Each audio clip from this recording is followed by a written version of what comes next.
नंद ने भी कहा है, A brave, frank, clean-hearted, courageous and aspiring youth is the only foundation on which the future can be built.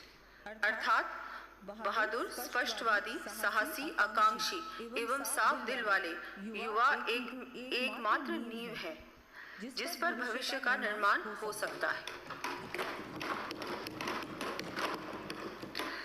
इस कारण युवाओं को और अधिक संबल प्रदान करने के लिए आवश्यकता है युवाओं के सर्वांगीण व्यक्तित्व विकास की, शिक्षा व खेलों से शारीरिक एवं मानसिक विकास की, कौशल एवं क्षमता को निखारने की, रोजगार के अवसरों में वृद्धि करने की। हमारी सरकार युवाओं के सुरक्षित भविष्य के लिए संवेदनशील है। हमने लेखानुदान प्रस्तुत करते समय लगभग 70,000 पदों पर भर्तियां किए जाने की घोषणा की थी।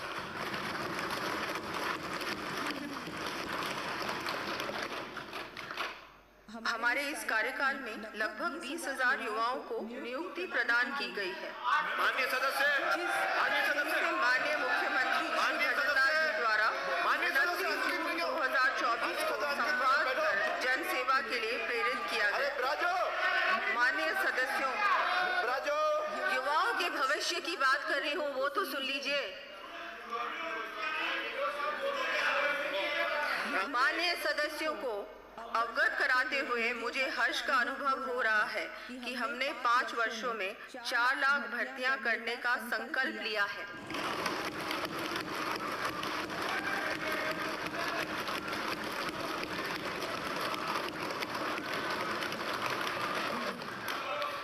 और इस वर्ष के लक्ष्य को भी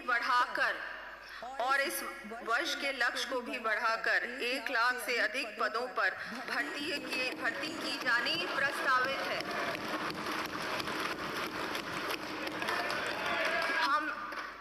हम हर वर्ष समयबद्ध रूप से भर्ती परीक्षाएं करवाकर हम हर वर्ष, आप सुनिए तो सही, हम हर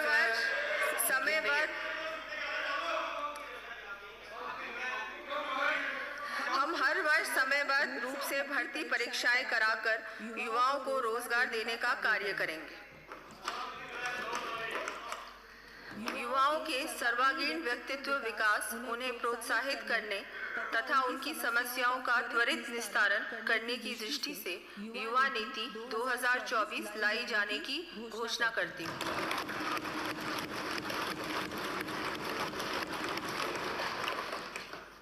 नवीन नीति के माध्यम से 5 वर्षों में समस्त युवा वर्ग को उत्तरोत्तर उन्नति के मार्ग पर अग्रसर करने के लिए मैं सरकारी एवं निजी क्षेत्रों में स्किल अपग्रेडेशन के साथ ही 10 लाख से अधिक रोजगार के अवसर उपलब्ध करवाए जाने की घोषणा करती हूँ।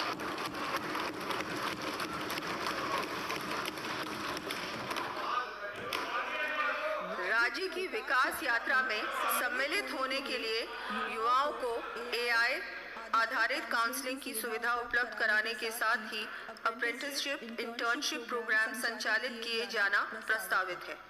चयनित युवाओं को देश विदेश में एक्सपोजर विजिट्स के अवसर उपलब्ध करवाए जाएंगे। युवाओं में कौशल क्षमता का विकास कर उन्हें एम्प्लॉयबल बनाए जाने की दृष्टि से स्टेट स्किल पॉलिसी लाई जाकर वर्तमान में प्रचलित पाठ्यक्रमों को रेलेवेंट बनाते हुए प्रदेश में 2 वर्षों की अवधि में 1,50,000 से अधिक युवाओं को ट्रेनिंग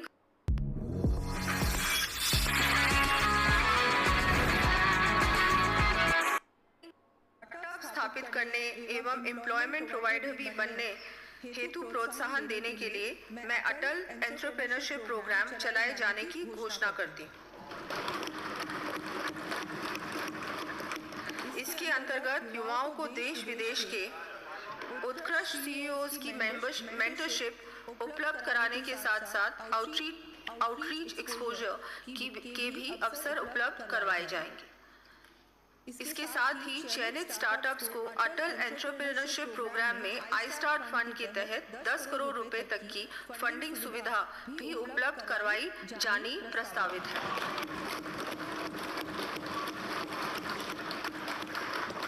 साथ ही स्टार्टअप्स को इक्विटी फंडिंग के द्वारा फाइनेंशियल सपोर्ट दिए जाने हेतु 10 करोड़ रुपए से फंड ऑफ फंड्स बनाया जाना प्रस्तावित है। स्टार्टअप्स को विभिन्न विभागों से सीधे वर्क ऑर्डर दिए जाने की प्रक्रिया का सरलीकरण कर आई स्टार्ट फंड के अंतर्गत 25 करोड़ रुपए की राशि का कॉर्पस फंड बनाया जाएगा।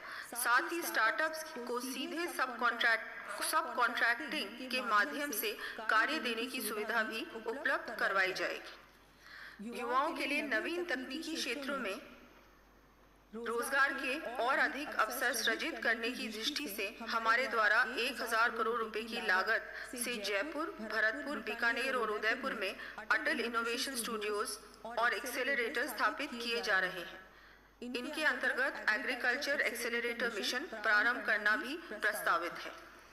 इसके साथ अब मैं AVGC, XR policy, animation, visual effects, gaming, comics, extended reality policy लाने की घोषणा करती हूँ। इसमें 5 वर्षों में 50,000 से अधिक रोजगार के अवसर उपलब्ध होंगे।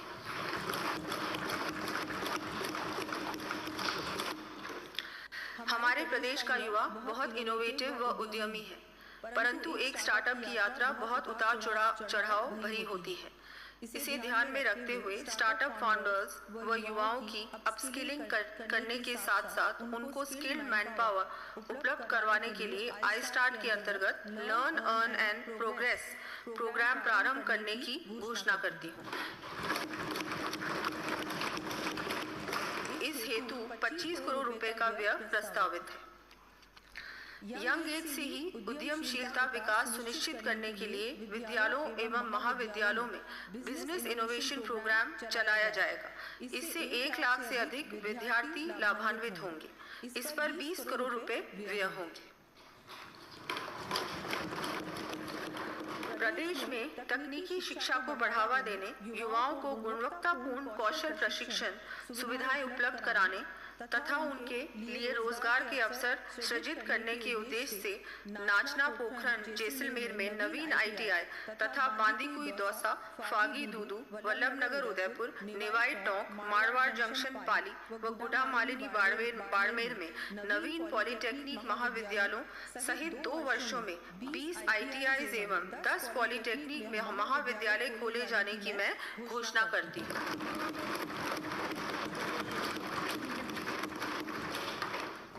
प्रदेश में उत्कृष्ट तकनीकी शिक्षा उपलब्ध कराने हेतु प्रथम चरण के रूप में भरतपुर, बीकानेर व अजमेर के इंजीनियरिंग कॉलेजेस का उन्नयन कर राजस्थान इंस्टीट्यूट ऑफ टेक्नोलॉजी स्थापित करने की मैं घोषणा करती हूँ।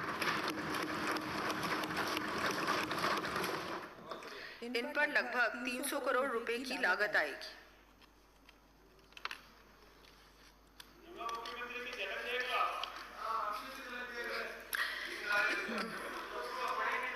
गुरु शिष्य संबंध की परंपरा को पुनः स्थापित कर उच्च एवं तकनीकी शिक्षा का स्तर सुधारने की दिशा में कदम उठाते हुए प्रदेश में विश्वविद्यालयों के कुलपतियों को कुलगुरु की पदवी प्रदान किया जाना प्रस्तावित है।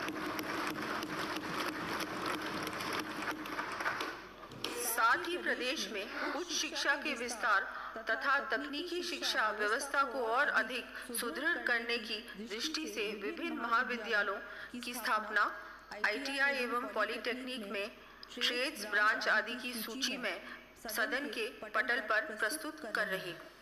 आपके समझ में नहीं आ रहा मुख्यमंत्री जी ने आपके साथ खेला कर दिया। माननीय सदस्य अंकित नहीं करें। माननीय सदस्य, अरे आप वरिष्ठ सदस्य हैं, आप वरिष्ठ सदस्य के पूरा पढ़ लिया, फिर कल बात करेंगे। अरे माननीय मंत्री जी,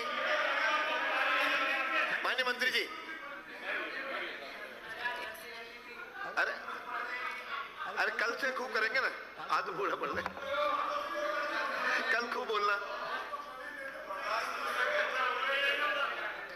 प्रदेश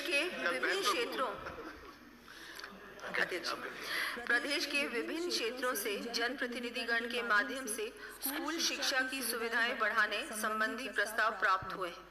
आमजन की इस भावना को ध्यान में रखते हुए 50 नए प्राथमिक विद्यालय खोलने के साथ ही 100 विद्यालयों का क्रमोन्नयन तथा 100 उच्च माध्यमिक विद्यालयों में नवीन विषय प्रारंभ करने की मैं घोषणा करती हूँ।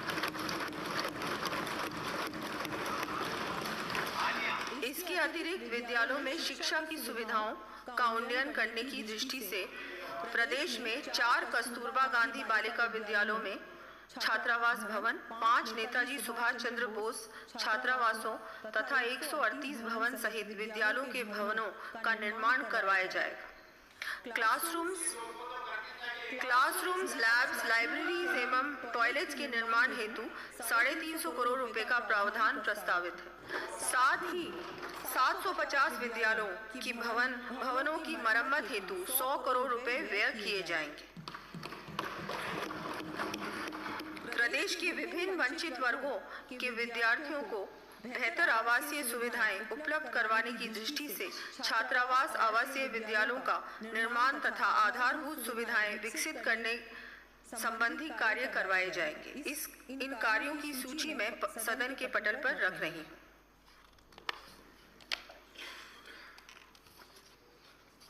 राज्य में सभी वर्गों के राजकीय एवं अनुदानीय छात्रावासों तथा आवासीय विद्यालयों में आवासीय छात्र छात्राओं को देय मेस भत्ता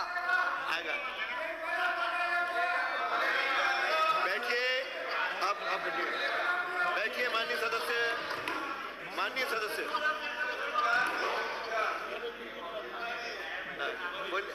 आप तो जी अध्यक्ष महोदय, राज्य में सभी वर्गों के राजकीय एवं अनुदानित छात्रावासों तथा आवासीय विद्यालयों में आवासित छात्र छात्राओं को देय मेस भत्ता मेस अलाउंस 2500 से बढ़ाकर 3000 रुपए प्रति माह किए जाने की मैं घोषणा करती हूँ।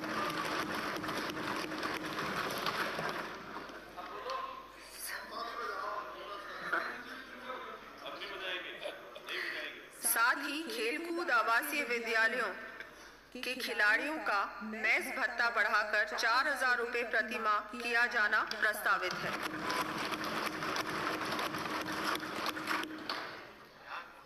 राजकीय विद्यालयों के मेधावी विद्यार्थियों को उच्च अध्ययन के लिए प्रोत्साहित करने की दृष्टि से 8वीं, 10वीं एवं 12वीं कक्षा की बोर्ड परीक्षाओं में राज्य तथा जिला स्तरीय मेरिट में आने वाले 33,000 विद्यार्थियों को tablets with 3 years internet connectivity की निःशुल्क दिए जाने की मैं घोषणा करती हूँ।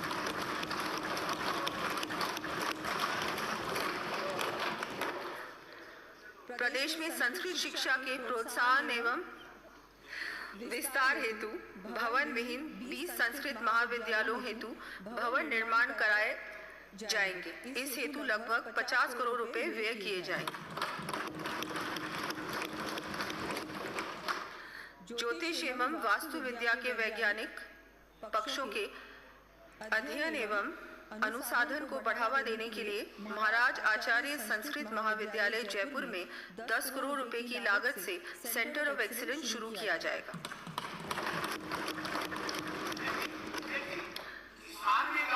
बाद में सब आएगा बैठो। अरे आप बैठो, बीच में डिस्टर्ब न करें। माननीय सदस्य, आप समझदार हैं, बैठिए। कल बोलना, ये आपको कल मिलना। माननीय भाई अंकित न करें। माननीय सदस्य, ये आपका काम नहीं है। माननीय सदस्य, मैं हसन भाव पे बैठिए, दोनों बैठिए। धारीवाल जी, डोडा साहब जी बैठिए,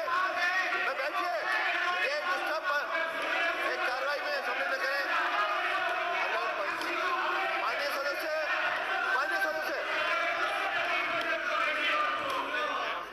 ये पूरा ये हो जाए, कल जवाब देना आपने, कल देंगे। कल दोनों बोलना, कोई मना नहीं। रेवासा सीकर में संचालित आदर्श वैध आवासीय विद्यालय की तर्ज पर संभाग स्तर पर चरणबद्ध रूप से आदर्श वैध विद्यालय स्थापित किए जाने प्रस्तावित हैं।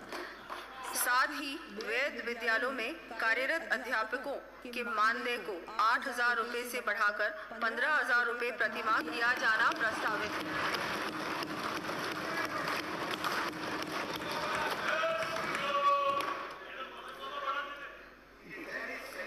युवा शक्ति के अरे बैठिए, अरे आपको क्या हो गया? आपको क्या हो गया? अरे अरे आज क्या हो गया आपको? माननीय सदस्य बैठिए बैठिए बैठिए बैठिए। अरे अखबार में इससे नहीं आएगा अपना, बैठिए। अंकित नहीं कह रहे। माननीय सदस्य बैठिए बैठिए। कोई बीच में कोई भी व्यवधान अनुमति नहीं है। माननीय सदस्य आपके विपक्ष के नेता से बिना अनुमति का बोल रहे हो। विपक्ष के नेता जो बैठे हैं और आप जबरदस्ती नेतागिरी कर रहे हो। उनको बोलने दो, कल खूब बोलना आप। बैठिए, ये आपका काम नहीं है। पहले पूरा सुनिए, बैठिए बैठिए बैठिए। श्रीमान जी बैठिए, आप बैठिए। युवा शक्ति के सर्वांगीण विकास के करके गरिमा को, अरे आपको हो क्या रहा है? अरे आप बीमार हो, बैठिए। अरे बीमार हो, बैठिए। संसदीय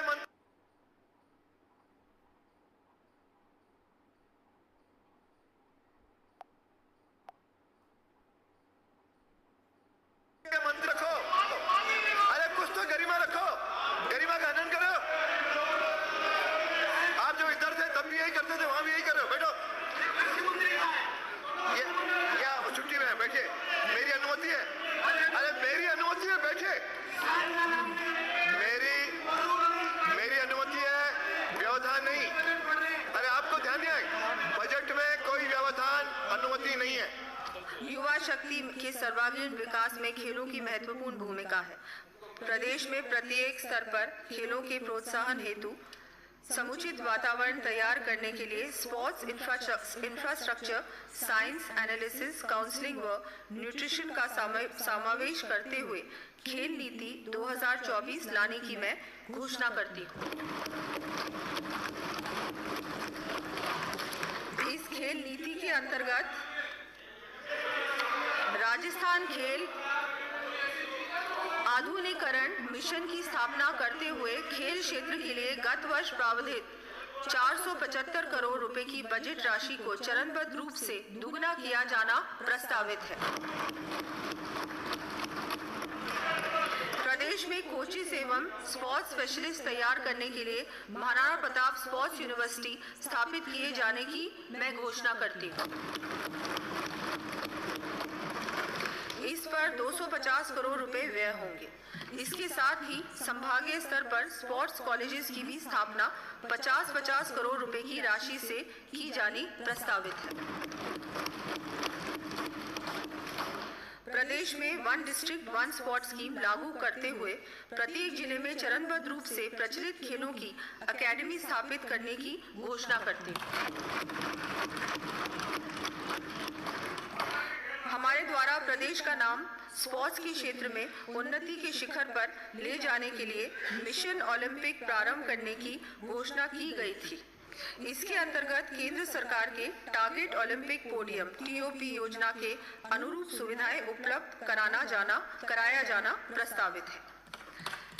प्रदेश के खिलाड़ियों को समुचित सिक्योरिटी कवरेज उपलब्ध कराने की दृष्टिगत स्पोर्ट्स लाइफ इंश्योरेंस स्कीम लागू किया जाना प्रस्तावित है। इसके अंतर्गत अंतर्राष्ट्रीय पदक विजेताओं को श्रेणीवार 25 लाख रुपए तक का दुर्घटना व जीवन बीमा कवरेज दिया जाएगा। उत्कृष्ट खिलाड़ियों को अंतर्राष्ट्रीय स्तर की ट्रेनिंग एवं प्रैक्टिस सुविधाएं उपलब्ध कराने के लिए सवाई मानसिंह स्टेडियम जयपुर में state of the art ultra fitness centre स्थापित किया जाएगा। साथ ही राज्य स्तर के खिलाड़ियों के लिए फिजिकल रिहैब हेतु जयपुर में 15 करोड़ रुपए व्यय कर समुचित व्यवस्था सुनिश्चित की जाएगी। चयनित विद्यालयों तथा महाविद्यालयों में आवश्यक स्पोर्ट्स इंफ्रास्ट्रक्चर एवं इक्विपमेंट्स की उपलब्धता सुनिश्चित करते हुए पीटीआई कोचेस की समुचित व्यवस्था की जाएगी।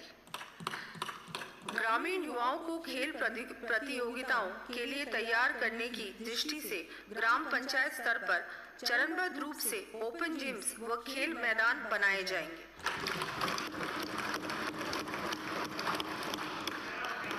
प्रथम चरण में 10,000 से अधिक आबादी वाली ग्राम पंचायतों पर ये सुविधाएं विकसित की जाएंगी। खिलाड़ियों के स्पोर्ट्स सर्टिफिकेट्स के लिए डिजिटल रिपॉजिटरी बनाई जाएगी। प्रस्तावित खेल नीति के अंतर्गत पैरा एथलीट्स के लिए पृथक से विशेष प्रावधान किए जाएंगे। साथ ही प्रदेश के विभिन्न स्थानों पर स्टेडियम, ट्रैक, खेल एकेडमी आदि की स्थापना, उन्नयन का कार्य किया जाएगा। इन कार्यों की सूची मैं सदन के पटल पर प्रस्तुत कर रही हूँ। खेलो इंडिया यूथ गेम्स की तर्ज पर प्रदेश में पारंपरिक खेलों, ट्रेडिशनल एंड इंडिजीनियस गेम्स शामिल करते हुए ब्लॉक, जिला एवं राज्य स्तर पर प्रतिवर्ष खेलो राजस्थान यूथ गेम्स का आयोजन किया जाएगा और इसकी मैं घोषणा करती हूँ। इस हेतु 50 करोड़ रुपए प्रतिवर्ष व्यय किए जाएंगे। राष्ट्रीय युवा महोत्सव की तर्ज पर यूथ डे 12 जनवरी के अवसर पर राज्य युवा महोत्सव आयोजित किया जाना प्रस्तावित है। साथ ही राष्ट्रीय युवा पुरस्कार की भांति राजस्थान यूथ आइकॉन अवार्ड दिया जाएगा। प्रदेश के युवाओं में नशे की बढ़ती लत चिंता का विषय है। इसे ध्यान में रखते हुए श्री गंगानगर, हनुमानगढ़, जैसलमेर व बाड़मेर सहित 10 जिलों में 25-25 बेड क्षमता के नशा मुक्ति केंद्रों की स्थापना की जाएगी। इन पर 10 करोड़ रुपए का व्यय किया जाएगा। चिकित्सा एवं स्वास्थ्य। मान्य सदस्यों को मुझे ये जानकारी देते हुए अत्यधिक प्रसन्नता है कि प्रदेश में चिकित्सा सुविधाओं का और अधिक विस्तार करने के लिए इस वित्तीय वर्ष के बजट में 27,660 करोड़ रुपए का प्रावधान अर्थात पूरे बजट का 8.26% भाग चिकित्सा एवं स्वास्थ्य